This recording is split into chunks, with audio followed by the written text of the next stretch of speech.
Expresso. Expresso. Express FM. اكسبريسو 48 دقيقة جاء موعد ضيفنا الثاني هو السي راضي مدب بريزيدون دو لاسوسياسيون اكسيون اي ديفلوبمون سوليدير. صباح الخير. صباح الخير مرحبا. ايضا vous êtes PDG de Comet Engineering يظهر لي mais vous n'êtes pas là pour cette étiquette هذه mais à citer يظهر لي l'un des plus grands cabinets d'études في تونس من غير ما ندخل في التراتيب والتفاصيل l'un des plus grands on va dire l'un des big three. مرحبا بك على موجات اكسبريس اف ام. مرحبا. سي راضي مدب اليوم ديجا حابين نعرفوا شنو هي لاسوسياسيون اكسيون ديفلوبمون سوليدير.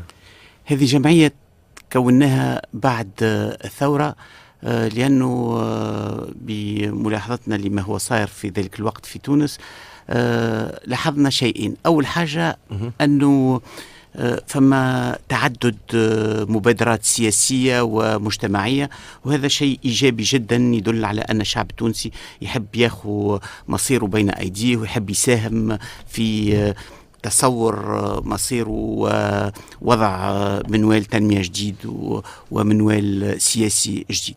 لكن من ناحية أخرى لاحظنا في ذلك الوقت ضعف الرؤى الاستشرافية والبرامج الاقتصادية والاجتماعية، مع العلم أن الثورة انطلقت طبعا من جهات بقصية من التنمية وحملوها شباب مقصي من العمل.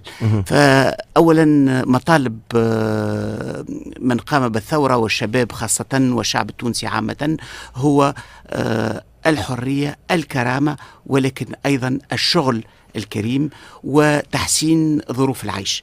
فقلنا يجب أن نساهم احنا كمواطنين، نساهم في بعث تصور واستنباط تصور منوال اقتصادي واجتماعي، وهذا اللي كان نقص، وذلك علاش كوناها الجمعية في ذلك الوقت. فوالا وقتها بالضبط دونك بدينا نشتغل من شهر فيفري تقريبا. وشكون فما عباد اوتور دو فو ايضا معناتها معاك طبعا خلاف لي زيكسبير، معناتها شكون اللي معاك هاك لو نوايو دور اللي جاتكم فكرة مع بعضكم؟ اي لو نوايو دور هما عباد معايا أنا نذكر منهم على سبيل الذكر ولا الحصر، وأنا مش ننسى كي مش نذكر ومش نظلم اللي مش ننساه، وأنا نعتذر لهم من البداية. فما أولا مش أولا فما سي علي عمار من قفصة من شركة فوسفات قفصة، فما سي عامر الظهري مسند أستاذ جامعي، فما أيضا سي الدكتور باردي خلدون باردي، فما أيضا فريدة دهماني، فما العديد ومش ننسى منهم، فما عبد الرزاق اللاجري انفورماتيسيان أصيل بلاد قفصة، فما العديد من تو لي بروفيل وجهات الكل. الجهات الكل حاولنا أن الجمعية تكون ممثلة للمجتمع التونسي بفئاته الاجتماعية والاقتصادية المختلفة وأيضا بجهاته. اليوم لاسوسياسيون دونك اكسيون ديفلوبمون سوليدير عملت برنامج داير هو كتاب سو فورم دو بروغرام اسمه Ensemble construisons la Tunisie de demain, modernité, solidarité et performance. خرج في أكتوبر 2011. Vous commencez à peine à communiquer à Ali, donc c'était vraiment le berh اللي vous avez communiqué à Ali, عملتوا une grande conférence. شنو البرنامج هذا؟ شنو أهدافه وعليش عملتوه جلوبالمون؟ برنامج هذا انطلق من تحليل موضوعي للوضع في تونس اللي ورثناه في 14 جانفي، ولكن أيضا للتحولات اللي صارت من 14 جانفي إلى الآن. شنو المشاكل المطروحة أساسا؟ أولا مشكلة التشغيل. البطالة لما تمت الثورة في 14 جانفي كان في حدود 13% من مجموع المواطنين، 13%.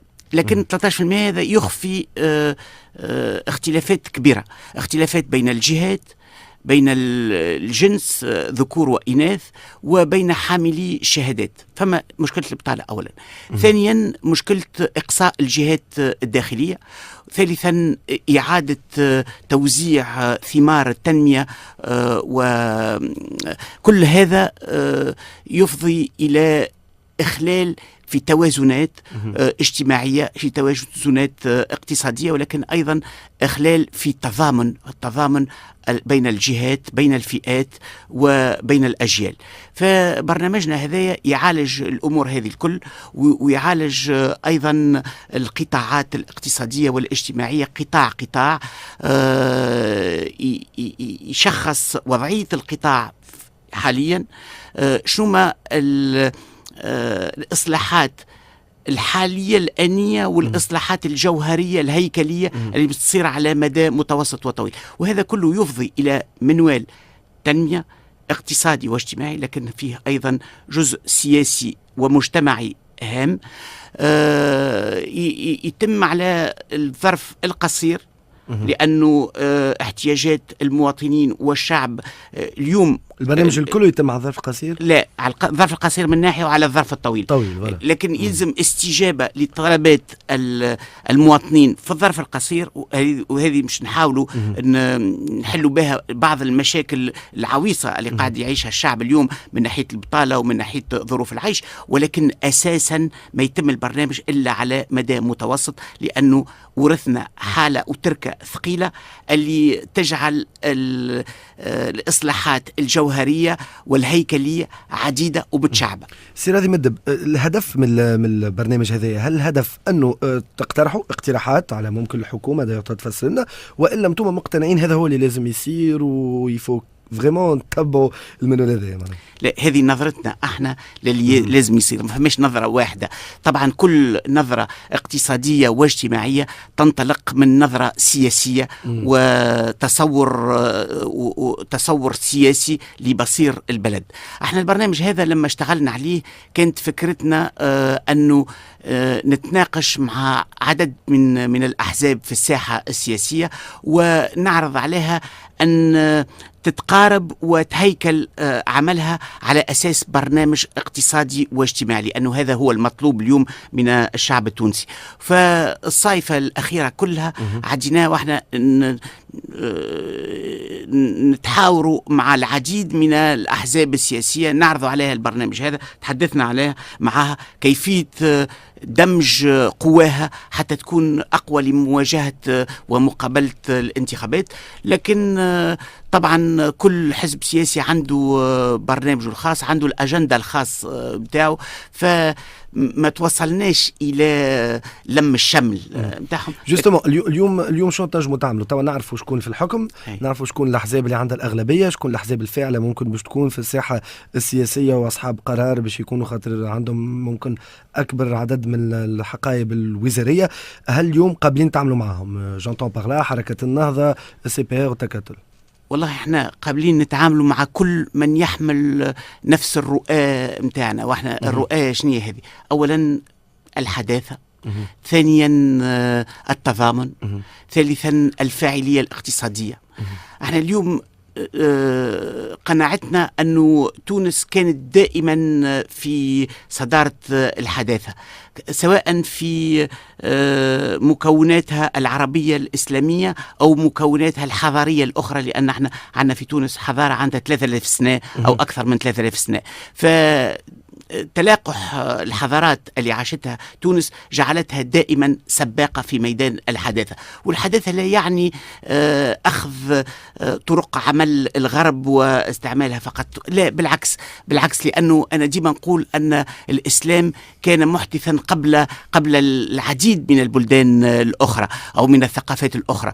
فلما جاء الإسلام ومنع قتل الموؤودة أو أيضا قال لا فرق بين عربي وأعجمي إلا بالتقوى، أو من بعد الثقافة العربية اللي مشيت بحثت عن أصول العلم وأصول الفلسفة في الهند وفي اليونان القديم، والغرب ما تعرف على هذا إلا عن طريق الترجمات اللي قاموا بها العرب، ثم بعد ذلك راحوا بحث عن الأصول لهذه الكتب ولهذه المؤلفات. هذا الكل يدل أن الحداثة أمر هام جدا. الحدث التضامن كما قلت لك، تونس افتقرت في 20 سنة الأخيرة إلى عديد من أوجه التضامن بين الجهات. لما نشوف إخلال التوازن بين الجهات الساحلية والجهات الداخلية اليوم غير مقبول. نجم ناخذ العديد من الأمثلة في ميدان الصحة، في ميدان التعليم، في ميدان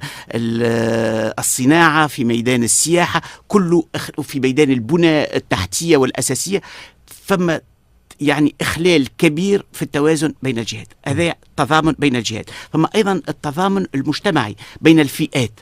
احنا العائلة التونسية تغيرت، ما عادش العائلة التقليدية اللي كانوا الناس كل يعيشوا مع بعضهم ومتضامنين ويقفوا أمام المشاكل ويتآزروا. اليوم العائلة اكسبلوزي، معناتها كاينه ترشقت. الصغار هاهم في تونس، هاهم في صفاقس، الكبار قعدوا في القرى نتاعهم وكذا، وما عاد فما حد باش يقوم بامور المسنين، مش يعاونهم على مواجهه الحياه. ما عندهمش نظام روتريت، ما عندهمش. هذه كلها أسس التضامن اللي تمست في السنوات الأخيرة وتغيرت. فما أيضا التضامن بين الأجيال. ديما نقول كيفاش باش نخلي تونس في حالة على الأقل في نفس المستوى اللي تحصلنا عليها من الجيل السابق. وهذا نعني به المحافظة على الموارد الطبيعية، المحافظة على المحيط، ولكن أيضا حسن الحوكمة الاقتصادية والمالية والإدارية بصفة عامة. هذا بالنسبة d'ailleurs c'est les termes موجودين في التيتر Construisons la Tunisie de demain, modernité, solidarité et performance.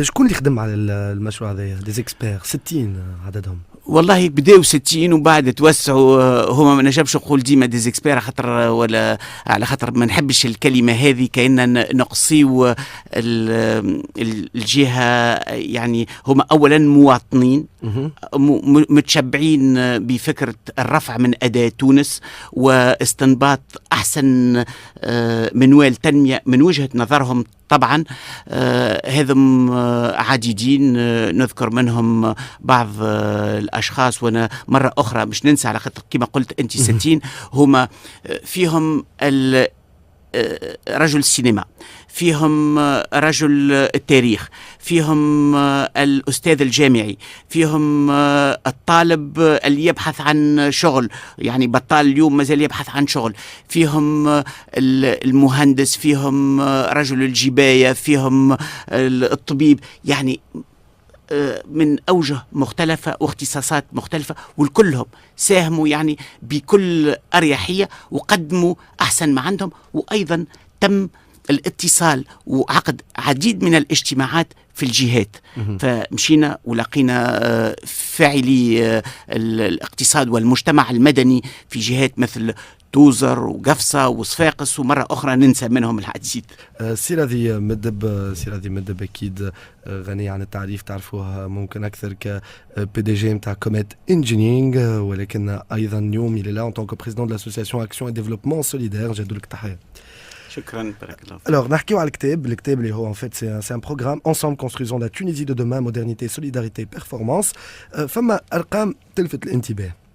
Alors في التشغيل اللي يهم ممكن العباد الكل ومستمعينا وتوانسة الكل، رقم inédit بالنسبة لي en tout cas 2.5 مليون demandeurs d'emploi potentiels. هكا pour rester fidèle. منين الرقم هذا؟ grâce à l'étude que vous avez fait ولا؟ خاطر الوزارة ما عندهاش رقم هذا. لا الوزارة ما عندهاش الرقم هذا. الأرقام الرسمية اليوم آخر رقم رسمي يرجع لنهاية شهر ماي. قالوا لنا فما 700 ألف طالب للشغل في ذلك الوقت، لكن بعد 700 ألف خرجوا المتخرجين من التعليم العالي اللي تحصلوا على شهادهم في شهر جوان وجويليا. واحنا نتصوروا أن تقريبا أن الأرقام الرسمية اليوم تكون في حدود 800 ألف تقريبا، ما بين 750 و 800 ألف. لكن احنا كلنا نعرفوا اللي في الأرقام هذه موجودين العباد اللي مسجلين في مكاتب التشغيل. يمشي المكتب التشغيل يقول أنا نلوج على خدمة، واحنا نعرفوا ثقافتنا التونسية أولا اللي عنده خدمة ولو مش متاع مش مرتاح لها، وما توفرلوش لا الدخل الكافي ولا فيها المقاربة بين كفاءته وشهايده وإمكانياته، مش باش يمشي يطلب شغل، قاعد شادد يده كما نقولوا بك الخدمة هذيك ومش طالب خدمة. ففما العديد، أولا فما مكونات أخرى من طالبي الشغل مش ماناش ماخذينها بعين الاعتبار رسميا اليوم. فما أولا الاقتصاد الفوضوي.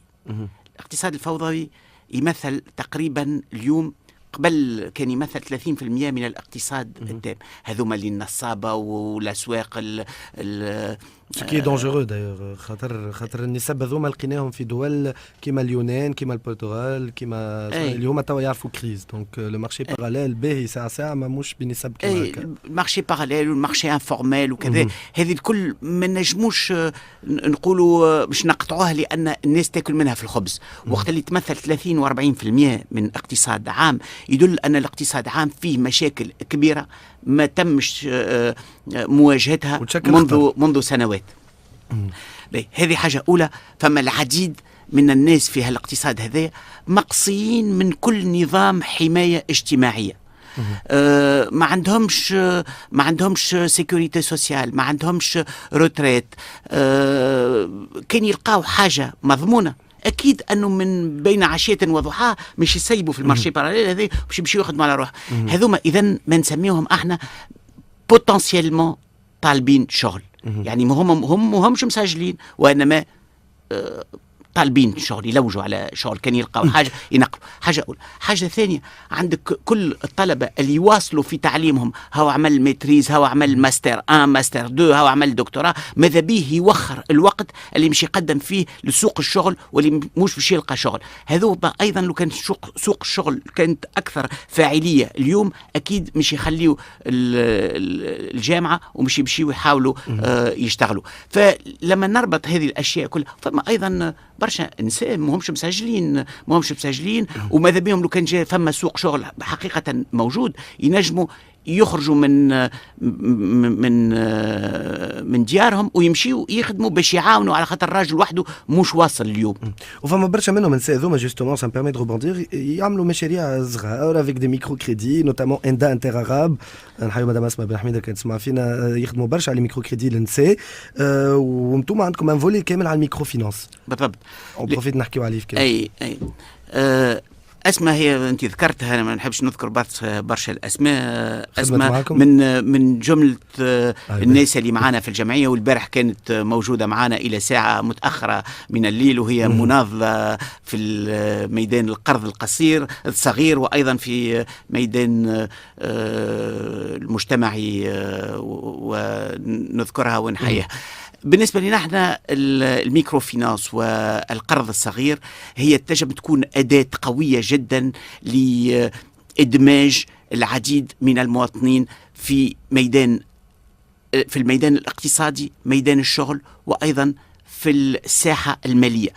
اليوم نحب نذكر رقمين فقط.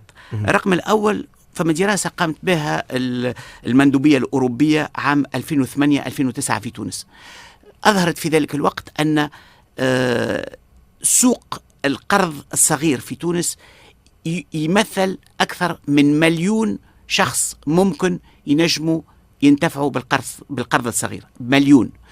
مع العلم أنه اليوم إندا والعديد من المنظمات الأخرى المنتفعين بالقرض الصغير عددهم ما يتعداش 200,000. يعني فما إمكانيات كبيرة جدا تمكين العديد من المواطنين من الانتفاع من القرض الصغير. القرض الصغير شنو هذا؟ حاجة باش تمكنهم باش يقوموا بمشروع صغير. المشروع صغير تنجم تكون امرأة تشري ماكينة خياطة ودور بها راسها الدور الزيرو كما يقول لك، أو واحد في الريف يشري 4-5 بقرات ويعيش منهم. إذن الإمكانيات كبيرة جدا. هذا قبل 14 جانفي. الحالة الاقتصادية تدهورت منذ 14 جانفي، فتحليلنا أنه عدد اللي يمكن ينتفعوا بالقرض الصغير يتعدى اليوم بكثير 1,000,000 منتفع ممكن. فما هنا إمكانيات خلق مش مواطن شغل وإنما حركة اقتصادية كبيرة عن طريق القرض الصغير. رقم ثاني نحب نعطيه، عدد التوانسة اللي يملكوا حساب جاري في بنك أو في البريد ما يتعداش 53% من مجموع السكان. يعني فما 47% من التوانسة مقصيين تماما من الحلقة المالية، والقرض الصغير يمكن من إدماجهم من جديد في الحلقة المالية. واضح. فما رقم ماذا بيا نختموا به، هو ومعلومة على تونس ليبيا، سؤال على تونس وليبيا العلاقة، وما عادش عندنا وقت بالكل مالوغوزمون. 1.8 مليون أميين والله اللي هما لعبوا دور كبير في الانتخابات، مشاو يزنفوتي اون ماس في الاخر. الأرقام الرسمية واللي كانت ديما تفجع كل مسؤول في الحكومة أو كل مسؤول سياسي مع في نظام بن علي أو اليوم، كنت كل من ما نذكر الرقم هذا إلا ويقولوا لي غلط الرقم تاعك منين جبته، وديما نقول لهم هذه هي الأرقام، هذه هي الأرقام الرسمية اللي تونس تقدمها للبنك الدولي. والبنك الدولي عارضها في صفحة الويب متاعه، فيه جزء في صفحة الويب اسمه The country at a glance، يعني البلد في لمحة عين. في لمحة عين يعطي العدد من الأرقام لكل بلد، أرقام اجتماعية اقتصادية. الرقم اللي يهم تونس هو أنه 22% من المواطنين إجمالا أميين. 22%. وكيف نجموا نتعاملوا مع هذا؟ معناتها كو بريفوا لو بروغرام هذا بالنسبة للأشخاص هذوما؟ طبعا فما العديد من الأمور المذكورة في البرنامج متاعنا. يلزم مواصلة البرامج اللي نتحدثوا عليها من قبل، واللي هي أفضت إلى عديد من النتائج، لكن النتائج غير كافية، ونسيناها كما تعليم الكبار، كما نسيناها في بعض الوقت، لأن البرامج هذه ما فيهاش تدشين، ما فيهاش ريبان يجيوا يقصوه وكذا وتلفزة وكذا. هذه أمور صايرة على مستوى المجتمع المدني. ولكن أيضا ما يلزمش نقفوا في تعليم الكبار، يلزم أيضا رفع الأمية من الناحية الرقمية. هذا اللي كنت الناحية الرقمية هذا هام جدا، وهذا يكون جواز سفرنا نحو الحداثة والمستقبل. فوالا دونك كيما مرة يان بروفيسور قال اسكو vous avez vos permis الكل، ولي زيتيديون هزوا وراو لي بيرمي نتاعهم، قالوا نو مانيش نحكي على ذوك، نحكي شكون عنده لو بيرمي في لي زوتوروت دو لانفورماسيون. يعطيك الصحة. ولا جوستومون دونك هذه لازم نقطة مهمة. ولما نعرف أن شباب تونس قام بالثورة، بين الطرق اللي استعملها هو طرق الحداثة هذه والانترنت وهاللي ريزو سوسيو وفيسبوك وكذا، يكون هذه يعني تحية لشباب تونس لما نركز برامج من النوع هذا. ما نجموش مالوغوزمون برشا افكار، 222 صفحة اللي نجم داير الكتاب وين نجم نلقاو عندكم في الاسوسياسيون. ميرسي. هذا اقل شيء.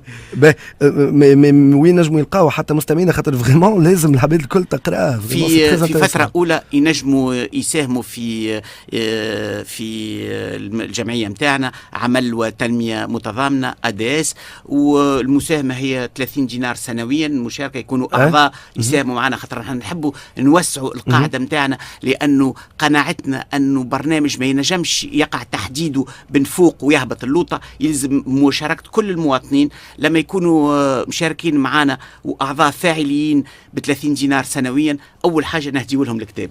واضح. دونك نختموا بالنسبة لتونس وليبيا. اليوم باش اقترح عليك فكرة، ما عادش كان توافقها ولا. هل اليوم فما أشخاص دون لي كوليس دو لوبينغ قاعد يصير يقول لك ليبيا elle va se reconstruire، قاعدة تقدم، ليبيا ماهيش باش تستنى حتى حد. اسكو سي با لو مومون باش تونس وليبيا يحطوا اليد في اليد et dorénavant toutes les négociations حتى مع الاتحاد الأوروبي وكل يكري un nouveau poids مع بعضهم في معناتها يواجهوا الاتحاد الأوروبي أدو، ولا تقعد تونس على روحها وليبيا على روحها، وممكن تونس يفوتها القطار كما نقولوا؟ لا، ما تنجمش تقعد تونس على روحها وليبيا على روحها، كما ما تنجمش تقعد تونس الديمقراطية على روحها وتخلي المغرب العربي بمكوناته الأخرى. اسكو جو دير اليوم ان ديو مش ان ديو كيما هكا سامبوز تونس ليبيا فاس على لونيون اوروبيان قدام الاتحاد الاوروبي؟ والله ان ديو سامبوز، تونس وليبيا لازمهم يخدموا جميع، وعندهم برشا حاجات ينجموا يعملوهم جميع، لكن علاقتهم مع الاتحاد الاوروبي مختلفه جدا، لان النظام الليبي ما كانش في العهد القديم يتعامل مع الاتحاد الاوروبي، هذاك ماناش عليهم في نفس peut-être نكونوا كومبليمونتير جوستومون. فما تكامل، وايضا يلزم تآزر، والشعب التونسي اظهر تضامن كبير جدا مع الشعب الليبي مده الاشهر الاخيره. يجب ان يتواصل هذا، ويجب ان نوجد مع بعضنا ما بين ليبيا وتونس كل الطرق للتعاون لما فيه خير شعبينا. فوالا دونك اللي حب يقرا الكتاب يفو اديغي في الجمعيه لا وعنده الكتاب. اديغي نيسيسيرمون. احنا باش نحطوه في البيع في المكتبات في فتره قريبه. مازلنا ما حددناش، ما يلزم يكون السعر نتاعو متماشي مع القدره الشرائيه للمواطنين. ما نتصورش يفوت 10 دينارات، مع العلم انه كتاب يعني يسوى اكثر. يسوى اكثر، انت تعرف هذا. هو موجود باللغه الفرنسويه وايضا باللغه العربية على ذمة كل من يحتاجه بلغة أو أخرى. Voilà, donc فما أحزاب déjà ils vous ont commandé des copies. والله البارح في الاجتماع اللي قدمنا فيه البرنامج متاعنا وتناقشنا مطولا مع الحاضرين، كان عدد كبير من الأحزاب موجودين، وخذوا طبعا نسخة من الكتاب، وانا نتصور كما شكون؟ ما نحبش نجم نذكر منهم، ومرة أخرى مش ننسى ناس. كان البي دي بي موجود، كان التكتل موجود، كان الحزب الاشتراكي اليساري موجود، كان حزب حركة النهضة ما كانش موجود؟ نتصور موجود، لأن احنا استدعيناهم. ما نعرفش شكون حاضر، مش أوجه يعني معروفة على الساحة الوطنية، وإنما نتصور موجود أيضا. واضح جدا. مع المعلومات اللي عندنا، الحقائب الوزاريه ممكن اللي كما وزاره الماليه، كما وزاره السياحه والتجاره، كما وزاره التشغيل، باش يكونوا حقائب هذوما تابعين لحزب التكتل. هل عندكم علاقات طيبه مع الحزب هذايا؟ خاطر نتصور باش تتعاملوا معهم برشا، كان البرنامج هذايا تحبوا تحققوه. عندنا معهم علاقات، واحنا كنا قابلنا المسؤولين الأولين عن الحزب هذا في أشهر الصيف الماضي، وقدمنا لهم برنامج هذا وتحدثنا معهم مطولا، وفما يعني نقاط اتفاق متعدة على البرنامج هذا، واحنا اللي فيه صالح تونس نرحبوا به. واضح جدا. بارك الله فيك سي رادي مدب. نذكروا دونك بريزيدون دو لاسوسياسيون اكسيون اي ديفلوبمون سوليدير، وايضا بي دي جي نتاع كوميت انجينيرينغ. هذيك الزمان هذول اللي انترفيو وحدها كشركه. بارك الله فيك. شكرا. au nom en tout cas des auditeurs d'Express FM وعيت Express FM نشكروك على لو بروغرام هذا. فريمون روعه، فريمون ماهيش مجامله. هذا من لطف اخلاقك، هذيك مبادره مواطنه بالنسبه لنا احنا، وهذا اقل من نجم نعملوه لاعاده بناء تونس، حتى تكون تونس يعني بلد يعترف به على الساحه الدوليه ويستجيب الى متطلبات شعبه. بارك الله فيك. خليكم توا يعيشك.